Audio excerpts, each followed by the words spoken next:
Olá, seja bem-vindo ao nosso canal Empreendedorismo e Tecnologia e hoje introduziremos você a o que é empreendedorismo.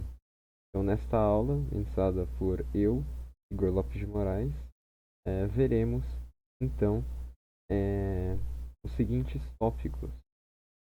Então, nós veremos tópicos da origem e conceitos de empreendedorismo, geração de riqueza, o trabalho do empreendedor, o princípio da oferta e demanda, empreendedorismo e economia, exemplos de empresas e empreendedores e setores de empreendedorismo. Então, essa será uma aula que a gente vai introduzir a esses temas para que você saia do zero no, na matéria, né? Empreendedorismo. Então, para que você já saiba, conhecendo pelo menos de onde partir, certo? Então, aqui a gente vai ver até desde a etimologia de empreender. Por quê, né? Porque nos diz muita coisa. Então, pesquisando, vemos que empreender vem de entrepreneur em inglês, né? E entreprende em francês, que origina-se do latim, que é entre mais prehendere, que é basicamente é, entre comprador, né? Então, o empreendedor ele é como se fosse essa pecinha aqui. Então tem uma pessoa que está perguntando e outra pessoa que está respondendo, né? Então aqui no caso, por exemplo, né, seria a demanda e essa aqui seria a oferta, que a gente vai ver daqui a pouco. E o empreendedor ele está aqui conectando essas duas pessoas. Então aqui o exemplo clássico quando se estuda economia e geração de riqueza é basicamente uh, dois é, duas pessoas lá na idade da pedra, né? Pensa lá naquela época. Um mora lá perto do rio, né? O outro mora mais no interior, né? Então, ele tem é, a, a possibilidade de pescar e o outro não tem. Mas, no entanto, ele tem a possibilidade de criar, por exemplo, esse coelho, né?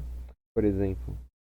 Então, quando eles se encontram, aqui está simbolizando o quê? A troca desses bens que foram gerados a partir de meios escassos. Então, vamos ler aqui essa frase.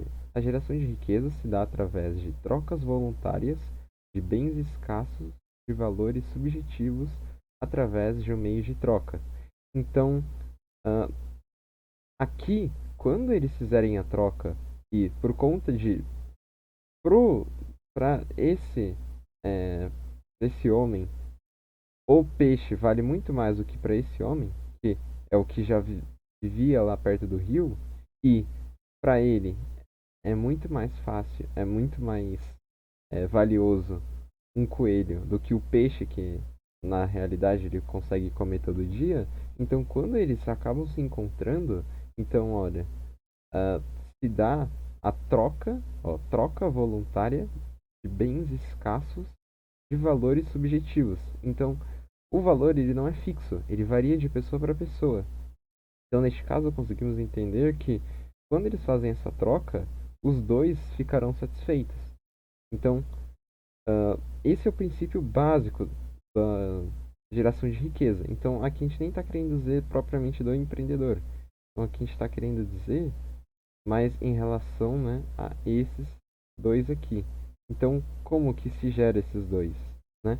Então, o princípio é sempre o mesmo. O princípio é sempre esse, que são duas pessoas e elas vão fazer trocas voluntárias, né? E elas vão ter valores subjetivos ao que ela está oferecendo. Então, por exemplo, né, quando nós contratamos, é, melhor, né? Quando um médico ele contrata um pedreiro para fazer uma obra na casa dele, por que que ele é, prefere contratar do que ele mesmo fazer? Simples, né? Porque os dois eles vão fazer o mesmo trabalho, supondo, né?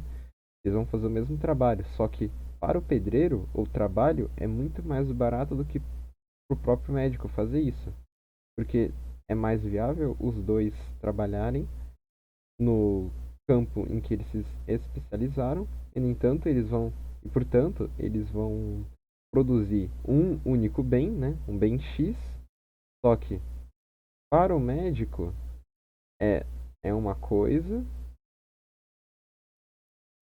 né? E para o pedreiro é outra. No caso, para o pedreiro, né, vai ser ah, muito mais barato.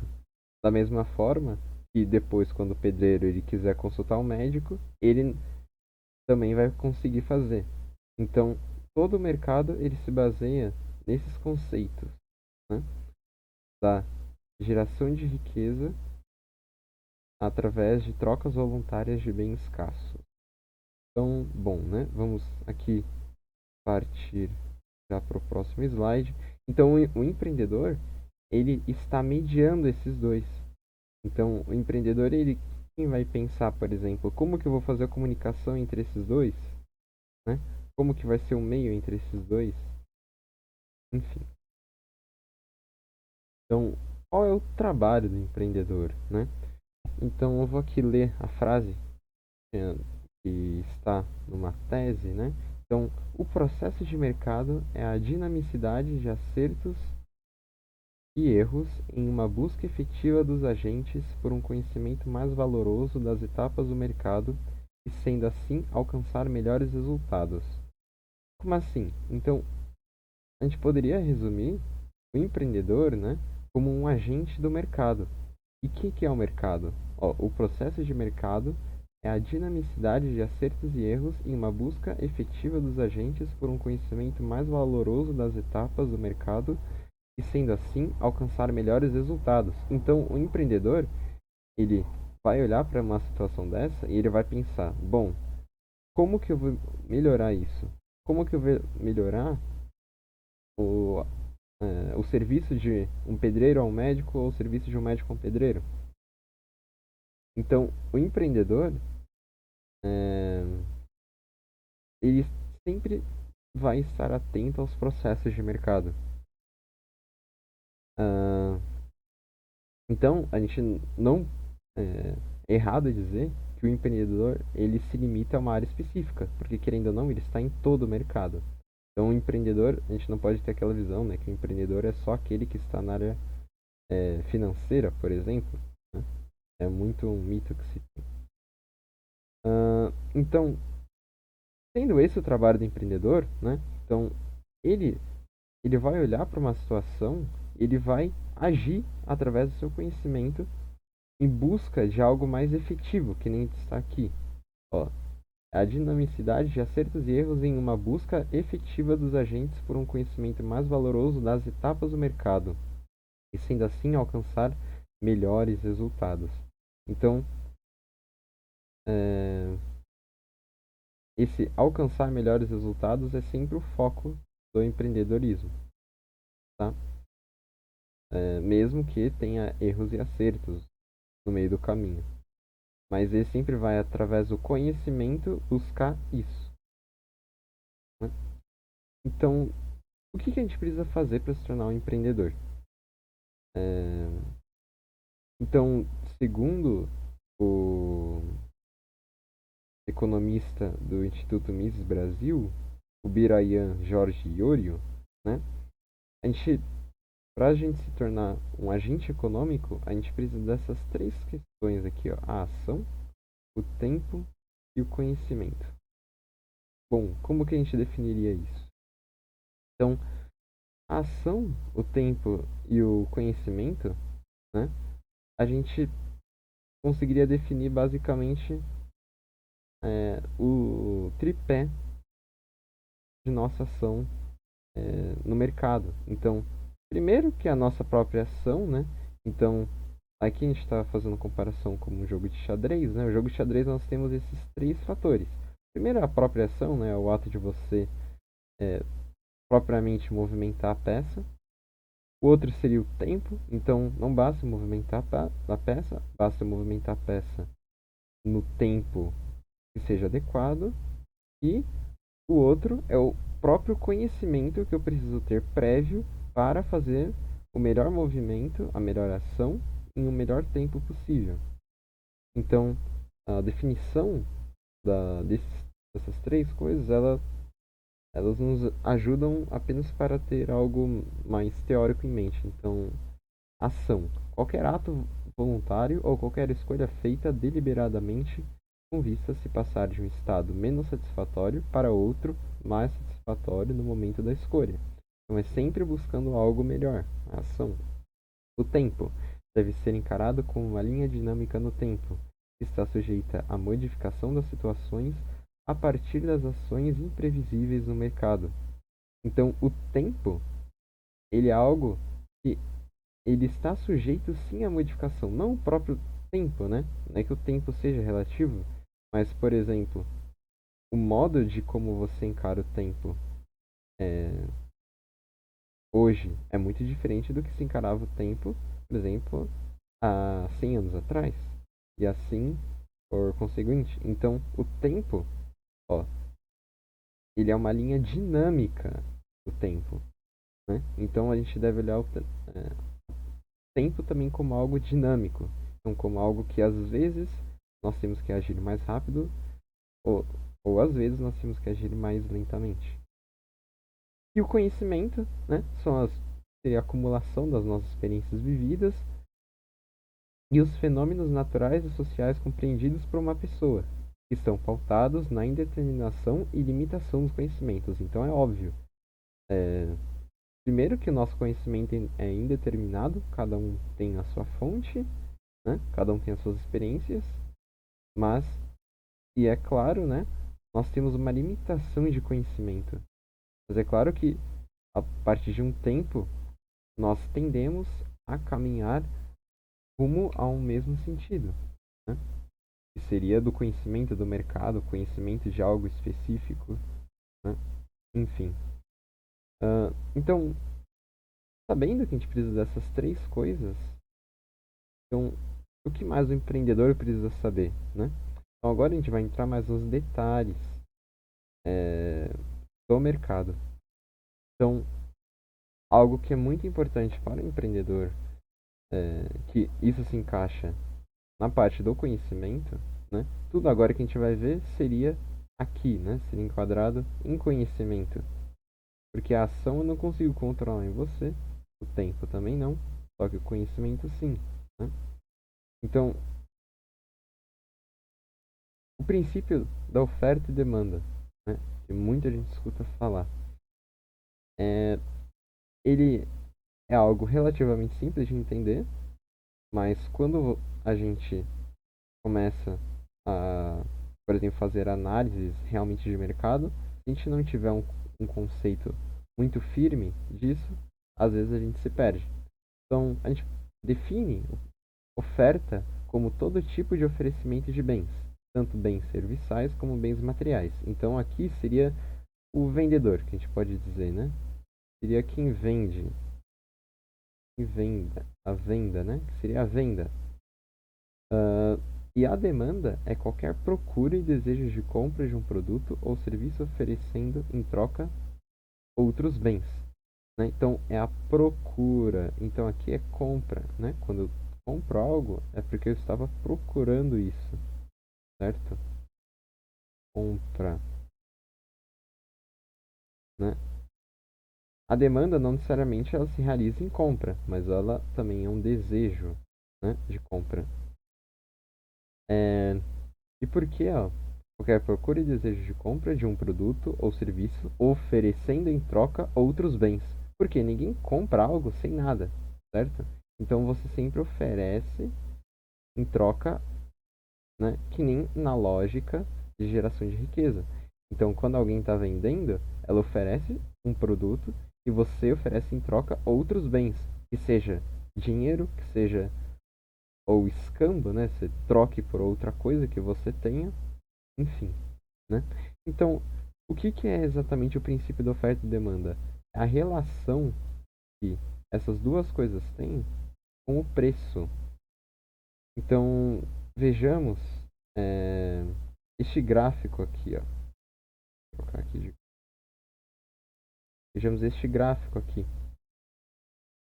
Então, este gráfico aqui ele representa o preço baseado na quantidade de demanda e de oferta. Então, vejamos isso daqui mais como um pedaço de um gráfico. Então, por exemplo, aqui oferta. Oferta que seria o vendedor, a quantidade de vendedores. Supondo que a quantidade de vendedores, né, ela diminuir, né, ou seja, esse gráfico ele tenderia a ficar mais aqui para cima, porque ó, a quantidade de oferta ela vai tender a ficar mais para a esquerda. Então, ó, e a demanda ela continua a mesma, tá? Então a gente consegue ver, ó, que a intersecção dela, né, que dá o preço, aqui fazendo, ó, aqui é o gráfico da demanda, que eu ainda não alterei. A intersecção dela dá o preço vai aumentar, diferentemente do que aqui, ó, quando a oferta era maior, vai ficar num preço de equilíbrio aqui no caso. E por que que isso acontece?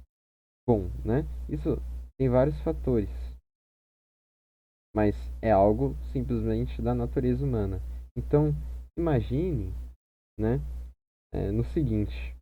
Então você aqui, ó, né, que é essa situação. Então você vai lá numa loja, aí você pergunta sobre a existência de tal produto. Então, ó, neste caso, nessa tirinha, um comprador vai no vendedor e pergunta se tem extintor ABC, né? Aí ele disse: eu só tenho um. Só que tem várias outras pessoas querendo comprar essa mesma coisa. Então o que que vai acontecer, né? O que que vocês acham? Ele, ele vai ter uma maior tendência de aumentar o preço. Por quê? Se tem muita gente procurando, significa que, e é muito importante, significa que, tá, talvez eu não venda para ele por um preço mais alto, só que talvez eu venda para outra pessoa que está precisando mais. Então, isso aqui justifica, por exemplo, a oferta, isso que eu estava sendo explicado. Então, se a oferta ela diminui, ou seja, o gráfico vai ficar mais assim, né? Que ele vai ficar mais à esquerda. Então, ó, a intersecção na demanda, ela vai nos dar o preço. E o preço, ele vai ser maior do que o preço que era com a oferta média. Só que agora, se caso eu tenha é, eu tenha uma baixa na oferta e uma baixa na demanda, a mesma coisa, né? Ele vai tender, né? O gráfico, então o gráfico aqui da demanda ele vai baixar aqui, né? Então, ó, ele vai manter o mesmo preço. Então, com isso a gente já consegue prever que, por exemplo, caso a demanda aumente e a oferta é, fique no mesmo nível, então demanda aumentando, ó, então a intersecção dá o preço. Então ó, o preço ele ficou muito maior. Caso a demanda aumente e a oferta caia, então hum, então supondo, né, a oferta ela cai um pouquinho, é que não existe obviamente um gráfico reto dessa forma, mas ele vai uma hora cruzar. Então, neste caso a oferta cai um pouquinho, né? Então, ó, a demanda ela tá muito alta, né? Só que a oferta ela ah, nossa, calma aí. A oferta ela aumentou, na verdade, nesse caso, né? A oferta aumentou. Então, o preço ele vai ficar até um pouquinho maior. Enfim, né? Esse é o princípio da oferta e demanda. Então a gente consegue tudo jogar nesse gráfico e a gente consegue entender então vários ciclos econômicos que tem durante o mercado.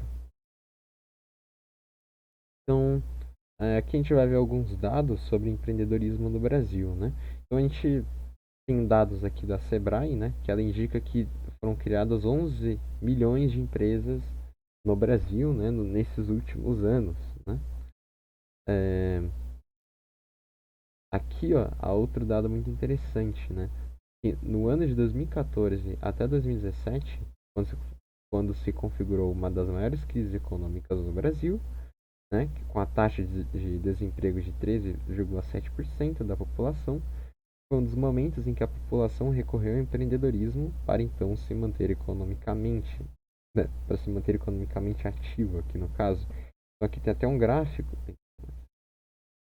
Aqui tem até um gráfico, né, que nos mostra isso. Então, ó, aqui, ó, empreendedorismo por necessidade, empreendedorismo por oportunidade. O empreendedorismo por oportunidade caiu, né, durante 2014, 2015, 2016, por causa da crise. Só que o empreendedorismo por necessidade, que é algo que verdadeiramente existe, ele aumenta, né, e aumentou bastante.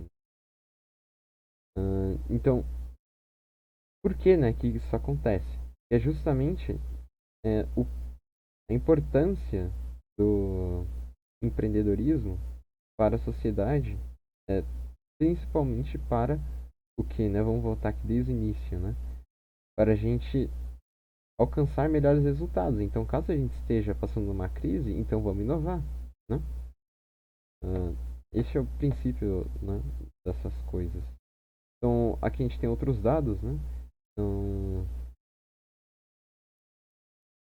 em 2017, o número de empreendedores entre 28 e 34 anos cresceu de 50% para 57%, né? Uh, Então, nós temos muitas pessoas, né? Então, a maioria das pessoas que nós temos no Brasil, entre 28 e 34 anos, são empreendedores. Então, outros estudos entre pessoas um pouco mais jovens, né? Já de 24 e 34 anos, no caso já cai um pouco, mas mesmo assim é um número muito alto, que é 30%. Aí, entre 18 e 24, cai um pouco mais, mas é 20%. Então, muitas pessoas elas estão no empreendedorismo.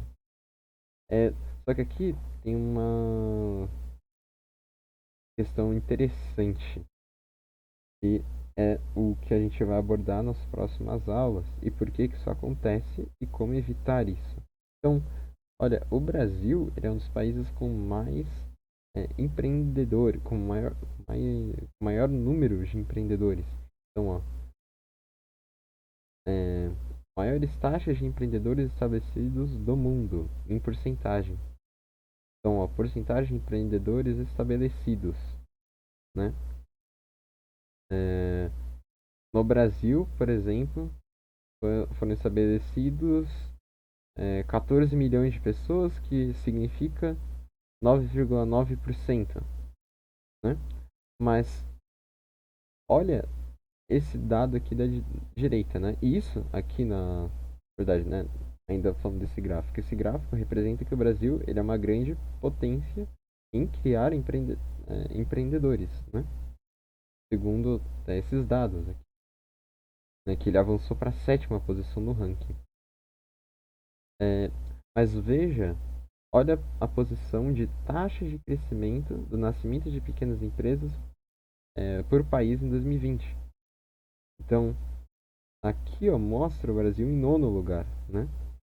Atrás do Japão, da França, Itália.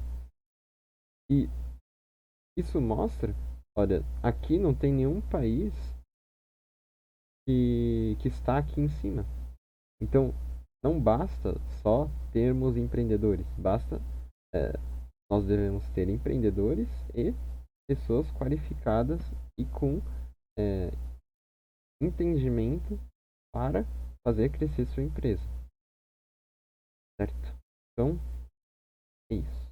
Aqui. Então, aqui eu queria trazer alguns exemplos, né, de empresas no Brasil, né, para a gente conhecer historicamente, né, e a gente realmente aprender com o que já foi feito. né? Então aqui, por exemplo, né, nós temos uma empresa muito grande no Brasil, que é a Localiza, uma empresa brasileira, que ela foi fundada, né, com 3 carrinhos usados, né? E agora, atualmente, ela tem mais de 180 mil automóveis. Então, estudar essas empresas nos ajuda a estudar, aliás, estudar a trajetória dessas empresas nos ajuda a sabermos como começar, né? Então, a mesma coisa com a Tramontina, né? Que ela começou a partir de uma usina de cutelaria, né? Numa cidade interior, uh, ou até mesmo a empresa da Cacau Show, né? Então, veja a quantidade de setores que nós temos aqui.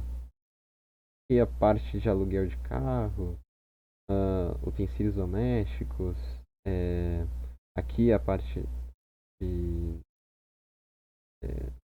alimentação, né? Comida, chocolate, enfim, há diversos setores. Isso que nós vamos ver aqui, ó. Então, legal. Igor, eu gostei do que você disse, mas em, em que eu posso empreender, né? Em que eu posso empreender? Então, antes até da gente ver os setores propriamente ditos do empreendedorismo, a gente precisa saber que a gente consegue dividir um país é, e sua produção econômica em 3 setores de economia, que no caso é o primário, secundário e o terciário. O primário é aquele que está relacionado ao, à não transformação da matéria. Então você não terá transformação da matéria de forma alguma no setor primário. O setor primário ele é típico da agricultura, pecuária e extrativismo. Então, é, aqui nós estamos falando, né, basicamente da, da agricultura, da pecuária e da mineração, né? O setor secundário, ele é o setor industrial, né? Basicamente, setor industrial, ou seja, é aquele que vai transformar o que foi pego aqui, né? Que vai transformar, aliás, vou até fazer uma setinha aqui em inverso. Porque normalmente o fluxo, né, da matéria é assim.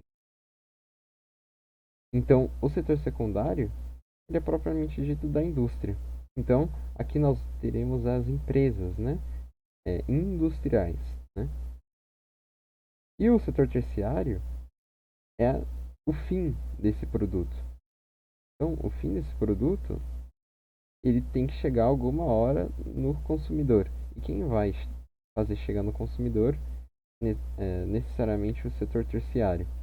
Então, o setor terciário, ele engloba, por exemplo, a parte já dos mercados, da logística, né? E de todos os trabalhos que envolvem a venda, né? Então, uh, então toda a logística que se tem entre o secundário e o terciário. Então, por que eu estou mostrando isso? Porque todos esses 3 setores são possíveis de nós fazermos empreendedorismo, né? De nós fazermos empresas. Aliás, né? Eles são movidos a empresas. Aqui eu tenho um dado interessante que normalmente é feita uma pesquisa que você pode encontrar é, escrevendo o gráfico da população por setor em determinado país, tá? Então, se você escrever gráfico da população por setor econômico no Brasil, muitas vezes você vai ver esse gráfico aqui. Então, vamos analisar esse gráfico para a gente entender o cenário econômico do Brasil em relação a esses setores de economia. Então, vejamos, né? Então, na década de 1940, nós tínhamos mais ou menos grande parte da nossa economia no setor primário.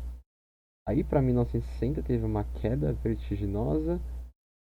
Enquanto isso, houve um crescimento muito grande do setor terciário, né? O setor terciário ele cresce constantemente, né? E com a mesma, praticamente com a mesma rampa aqui de subida. E o setor secundário, que é a indústria, ela teve um crescimento, ó, principalmente na década de 60 e 70, atingindo seu pico em 1980. Mas vejamos que atualmente, né, então, ó, 2015, né, 67% do setor da nossa economia é pautado no setor terciário. 21% da população, aliás, né? Desculpa, na verdade, aqui a gente está querendo dizer mais da população, desculpa, não em si a economia, porque aqui a gente vai ver que, na verdade, ó, poxa vida, mas a gente sabe muito bem que o agronegócio movimenta muito dinheiro no Brasil. E por que que só tem 10,4% aqui no setor primário? É porque, atualmente, por conta é, da, das evoluções tecnológicas, a, a gente acabou migrando mu muitas pessoas aqui, né, essas 54%, elas foram, na verdade, grande parte aqui para o setor terciário, porque agora nós não precisaríamos mais tanta mão de obra, principalmente até no setor da indústria. Então, a gente consegue ver aqui em outros países, ó, esse mesmo gráfico. Então, aqui em todos os países, a gente consegue ver, ó, que existe uma predominância do setor terciário, né? Estados Unidos, Reino Unido, Rússia, Japão, Índia, Alemanha, França.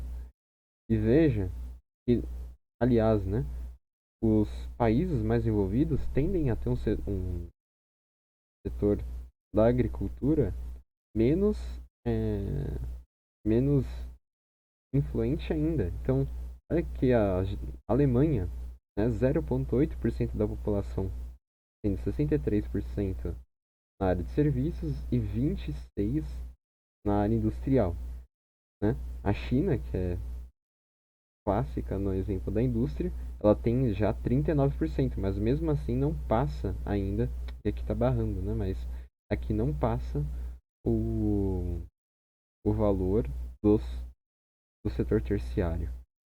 Então, a partir desse entendimento dos setores de economia, a gente consegue definir os setores de empreendedorismo, que a gente consegue é, abrir mais especificamente a nossa empresa. Então vejamos aqui no próximo slide. Ah, então, os setores de empreendedorismo, eles são, assim por dizer, né, são os tijolos, né, ou seja, são as partes que vão construir os setores primário, secundário e terciário, e a gente poderia fazer uma analogia, sendo eles as paredes, né, e os setores de empreendedorismo, os tijolos. Então aqui, ó, por exemplo, aqui o exemplo dado foi no setor primário temos o setor de produção dos grãos de alimentação do gado da pecuária. Ou seja, isso daqui, né, por exemplo, produção dos grãos de alimentação do gado. Isso aqui não é um setor econômico, mas ele é um setor de empreendedorismo. Não significa que ele é um setor econômico que ele é pequeno, mas ele compõe, ele faz parte do setor primário. Então, vamos dar aqui um zoom aqui nos setores. Esse aqui é um gráfico antigo, não não utiliza isso daqui como base. E aqui ó, eles estão fazendo um cálculo, né, um ranking de rentabilidade de empresas em determinados setores de empreendedorismo. Esse gráfico aqui é de 2008. Mas vejamos, ó, aos financeiros, ao setor financeiro, ao setor da comunicação, da metalurgia, veículos, motos, autopeças, equipamentos elétricos, petróleo e gás, atacado, educação, higiene, até todas essas aqui, né? Papel e celulose. E tudo isso daqui a gente consegue jogar ou para o setor primário, secundário ou terciário, né? Então, nós, né, devemos escolher, né, quando nós estamos abrindo uma empresa, né, tanto para é, em relação ao governo, né, ou criação da nossa empresa, mas também para nós entendermos qual o que nós queremos oferecer à sociedade. Então, esse aqui agora é o que eu vou falar, né, que são as escolhas que os empreendedores, né, atuais estão mais fazendo, né? Em quais setores que estão sendo mais é, investidos, desculpa, aliás, sendo é, os setores que os empreendedores estão é, investindo mais, né? Então, aqui nós temos, ó, nas escolhas do MEI, né? Os MEIs são os microempreendedores individuais, ou seja, são pessoas sozinhas, né? Via de regra. São, é uma pessoa, né? São negócios bem pequenos. Então, ó, em primeiro lugar, nós temos varejo de roupas. Segundo, nós temos cabeleireiro e manicure. Terceiro, obras de alvenaria. Quarto, promoção de vendas. Quinto, alimentos para consumir em casa. Então, com isso, a gente consegue fazer um diagnóstico do cenário no mercado atual do Brasil, né? Mas olha, veja que já muda para os MPE, né? Que MPE são micro e pequenas empresas, né? Que aí já são empresas que vão ter mais estrutura, né? Com mais funcionários. Então aqui, ó, mantém, né? O mesmo primeiro lugar, né? Só que ó, o segundo, ó, é varejo geral, né? Mini mercados. Terceiro, lanchonetes, ó, o terceiro aqui não tem nada a ver. Quarto, restaurantes. Quinto, serviços de escritório administrativo. Sexto, transporte rodoviário de carga. Enfim, né? Então, aqui a gente já consegue ver que o que a gente tem aqui não bate exatamente muito com o que a gente tem aqui, ó. Porque aqui são empreendedorismo, é microempreendedorismo, né? Médio empreendedorismo. E aqui, via de regra, né? Já envolve um capital maior e maior estrutura. Então, o último dado, né, que nós veremos hoje, então, o que que o Serasa Experian, né, baseado nessa fonte aqui, nos indica para abrirmos negócios nesses próximos anos. Então, segundo a matéria do Serasa Experian, segmentos de mercado com maior especulação do mercado são negócios digitais, alimentação saudável, mercado de beleza, exportação, brechó e mercado financeiro.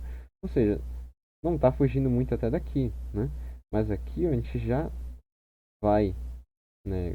Veja, essa é uma aula apenas de empreendedorismo, mas o nosso projeto é sobre empreendedorismo e tecnologia. Então,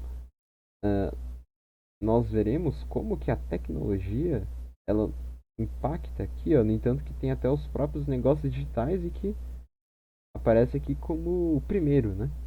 Porque os negócios digitais se apresentam atualmente como os mais rentáveis e mais eficientes para aqueles que estão começando. Então, foi basicamente essa apresentação, essa primeira aula, né, sobre o que é empreendedorismo. Foram utilizadas essas fontes, tá? Foram websites de consulta sobre aqui sobre economia, mais especificamente, né? Ou seja, o início da aula, e aqui o fim da aula, né? Mas essas partes aqui, né? Sobre as empresas, sobre os setores de economia, sobre os setores de empreendedorismo, enfim. Espero que tenham gostado. Obrigado.